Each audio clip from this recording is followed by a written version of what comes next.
They go and get the first lady who's held down in a bunker. Man, did I labor over whether to kill him off or not, because I like him.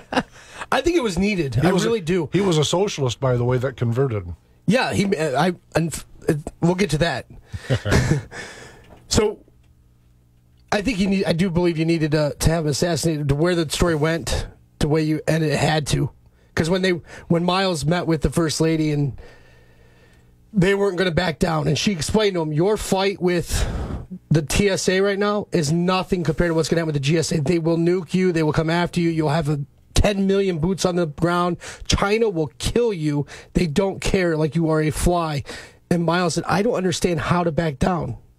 Yeah. I'm fighting. I'm not stopping. That's who America's supposed to be. No surrender, no retreat. Yeah, 1776 is exactly what I was thinking right away. That's who we are as a people. We're going to demand liberty. There's not going to be negotiated away. Don't set me up with a 50-50 grant and trade my sovereignty for it.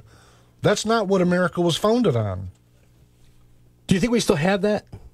I think it's still in our spirit. When you poll people and you get away from what popular politics, populist politics, I should say, get them away from party politics and away from candidates, and then talk to them. It doesn't matter whether they're identified as a Democrat or a liberal or a Republican or a conservative or anything in between that sphere. Most folks, when you talk to them, they still have Thomas Jefferson in them. They really do. Just get rid of all the issues for a minute and say, let's not talk about who's attacking women. Let's get out of all of these nonsensical cycle to cycle debates and slow down to navigation speed and say, how are you raising your kids? How do you want to live your own life? And then all of a sudden they turn into Thomas Jefferson. I think that's who America is. That's why we all hold him so close.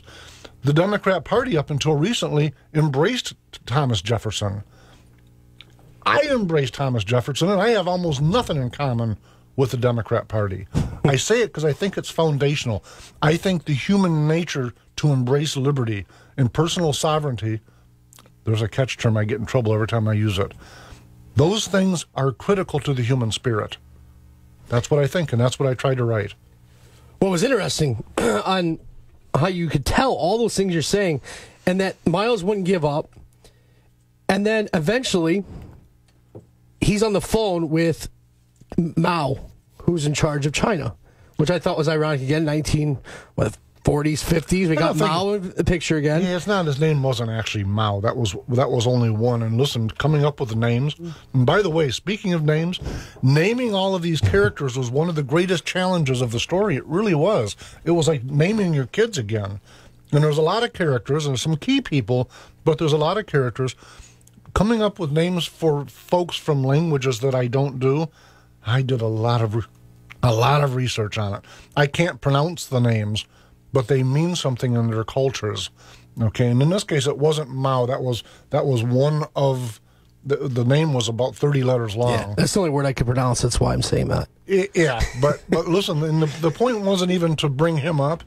It wasn't even trying to bring him up. But if you folks read the story, and when you get near the final chapter, which is where he comes into play in the last 2 or 3 chapters of the book. And by the way, it wasn't a statement against China. It was a statement against the folks that want to squelch liberty for their own personal, their own personal worth, and which is always the case. People are always talking about saving humanity at the expense of everyone's freedom and liberty. Well, don't save me that way. Well, your other character, Katrina, who's the director of the TSA, she's a colonel, I believe. She was a retired colonel. Yeah. In the European Union's army, and she had been appointed to assistant director of the Tri-State Americas province. Forced at one point. She says, "I was appointed and actually forced to do it." Yeah. Well, you didn't have a choice, but you don't have a choice in most free societies, or most of these societies were not free, but these societies we're talking about. How do you tell the supreme president of the world, I don't want that job? Well, it's funny because you said that what brought it up is that with her, she actually says to Miles, She turns. Okay, let's go back. She turns. They capture her, then they let her go. Then she comes back and actually saves Miles and these other people, the militia members in the Kentucky militia. And she said, Miles says, "Why are you on our team?" And she said, "I believe in no war. I believe in everybody having the opportunity to get everything free, but I'm starting to realize this isn't the way to do it." Well, because nothing's free. If I'm the government and I give you something for free, it means I took it away from Jim and Brian, and to me that's extortion. And that's not free. You have now been the benefactor in an extortion scheme. And there's no freedom or liberty in that. On the other hand, if they were stopping you from having opportunity as a government, I should be able to put my hand in and push them back and say, don't infringe upon his right to seize opportunity. That's different. But it goes to the thing that Reagan said, and I have to paraphrase, I can't quote him, but he said the purpose of government isn't to protect us from ourselves, it's to protect us from each other. And in that regard, I believe that. Listen, folks, we've got to go to a break. When we come back, we'll wrap up America's Final Beginning with some of the high notes, the key things of how to avoid it, to Jim Riley's point. We'll be right back, folks.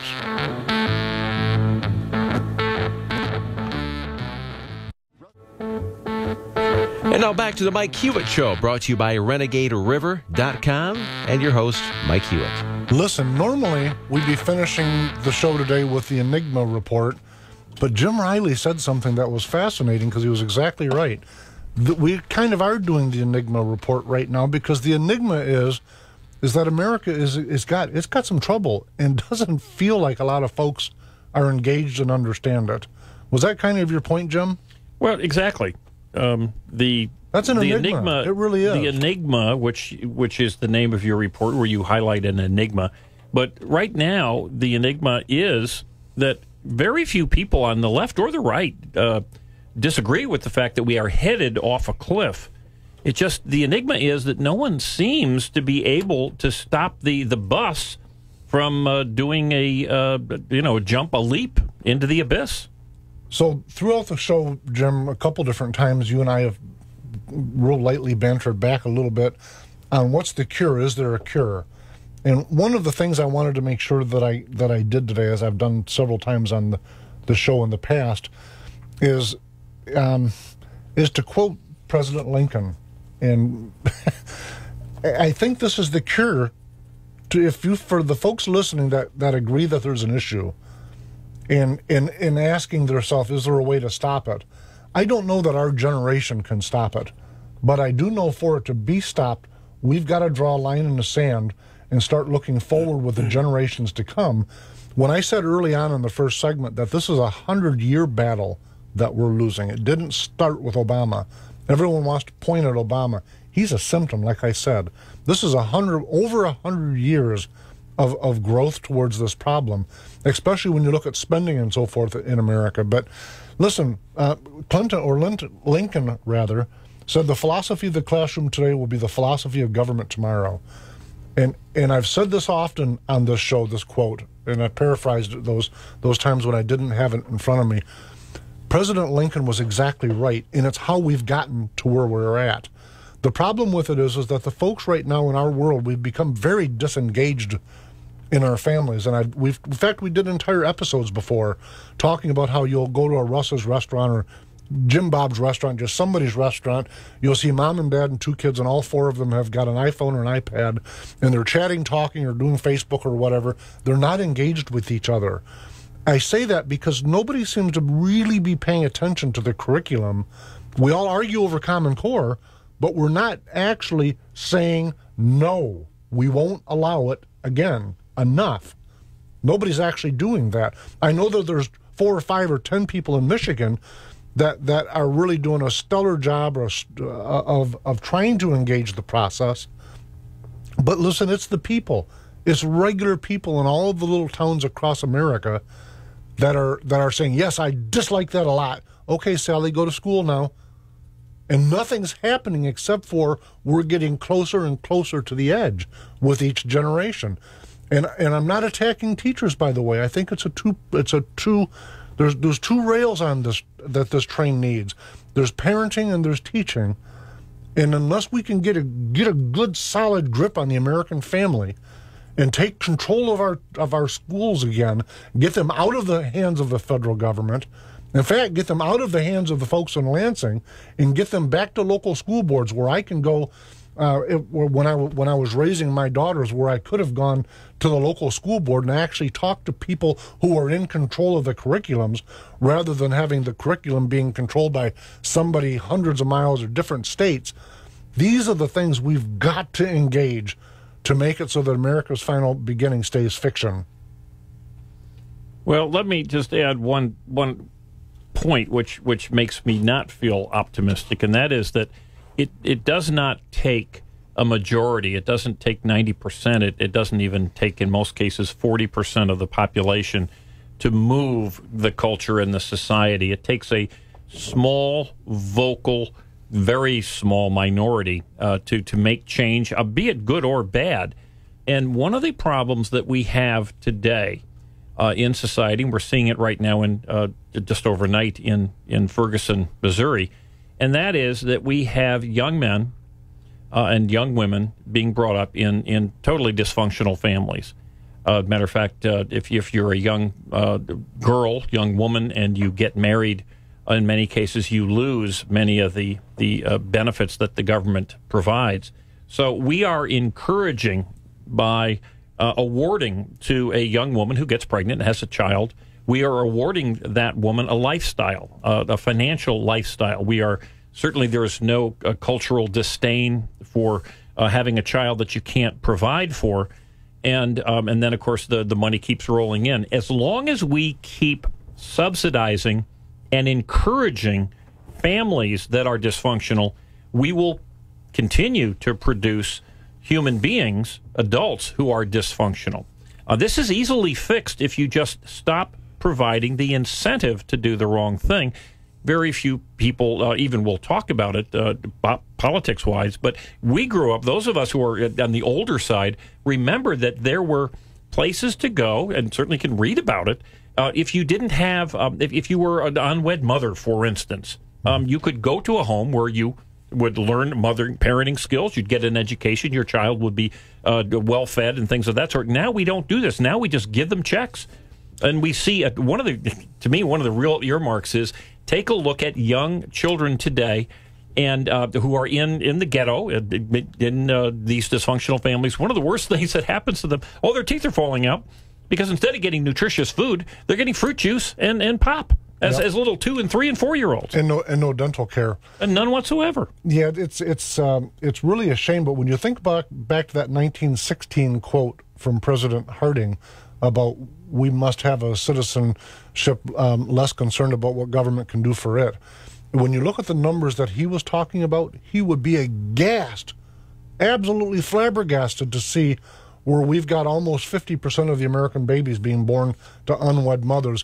And they call it a life choice, which is just over the top insulting when you consider, and by the way, I don't want to paint with such a broad brush that I hurt some folks, and I mean that sincerely. Sometimes in the course of life happens. I get it.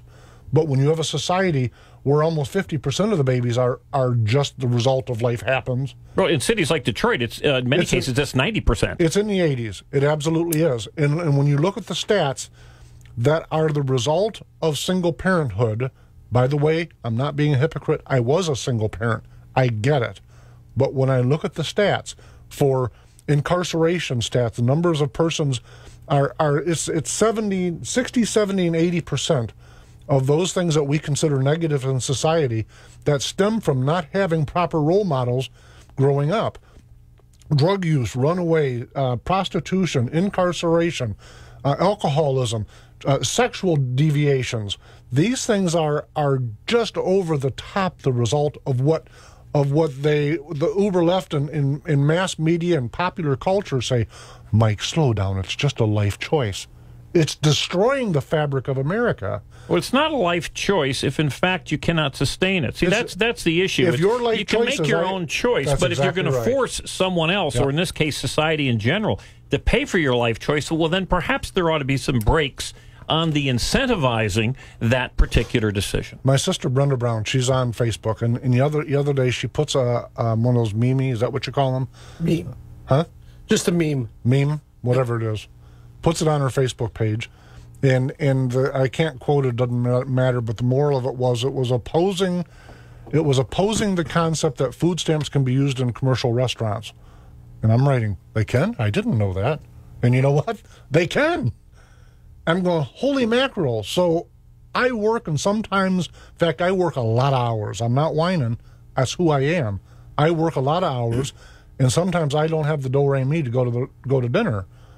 But we've got a society now where it makes sense to some folks this stuff doesn't add up to me. It just doesn't add up. Well, it adds up to millions upon millions of Americans. If you're going to be paid, if you're going to be rewarded for bad behavior, you're going to get more bad behavior. Oh, in sales, they say money motivates. So you pay for the results that you want.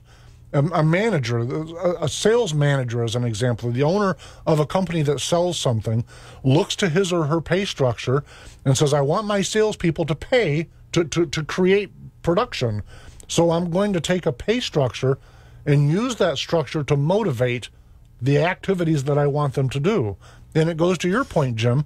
If we want to have generation after generation become more and more incumbent on the general goodwill of those few that work, that's what the system is paying for, and it leads us to America's final beginning. But listen, before we get too far off, we're down to a couple minutes. Matt, you've got a big list of things. Were any last questions you want to spend our last few minutes with? Well, I think one thing is, are you writing another one? I am. Is it going to be a prequel, a sequel? Listen, I'm wrestled with that a lot. Yeah, I think you knew that. In fact, for quite a while, I had both started, a prequel and a sequel, because I'm looking at this, and on one hand, I'm with Jim Riley on this topic. When you look at this, I want to stand back and be able to write, well, two things. First off, how did we get to there so we can prevent it, rather than just say America's final beginning? We joined the Global Socialist Authority and had to have essentially a revolutionary war to break free. How do we avoid getting to that point? So I really wanted to write the prequel, because I agree with Jim. Is there a positive here? And I believe there is one. I do believe that passionately, or I wouldn't, like I said, or I wouldn't bother. On the other hand, my political hat was still screwed on pretty tight, because I said, okay, we've got an opportunity to rebuild America after a devastation had taken place. And if we have all the knowledge that we have now leading up to the point with the collapse, how would we rebuild it? So to answer your question, I'm doing a sequel because I wanted to rewrite it and to look at America and say, let's go back to our founding fathers and come forward, because some of their ideas didn't work, by the way. A lot of them, most of them did work. Most of the opportunities that they set forward, I think we've fitted away. But if we had a chance to do it again, what would we do? So the book I'm working on is called The Third Founding of America, and I'm having a good time with it. I'm about 3/4 done. And it's I liked America's Final Beginning, but The Third Founding of America, I believe, is written better. And I'm much more happy with the results of the one. I'm looking forward to it. It's going to be on Amazon? Listen, it will be everywhere in the stores and all that. But the first one was like training. I got my training wheels off. I'm having fun now. Folks, by the way, you can hear this show on YouTube this afternoon, I believe. You have an iHeartRadio right now and again tonight at 11 o'clock. And we'll be back here next week at 9 a.m. Thank you very much for joining us. And don't forget RenegadeRiver.com, now located in Nunica. We'll be back next week, folks. Thank you very much.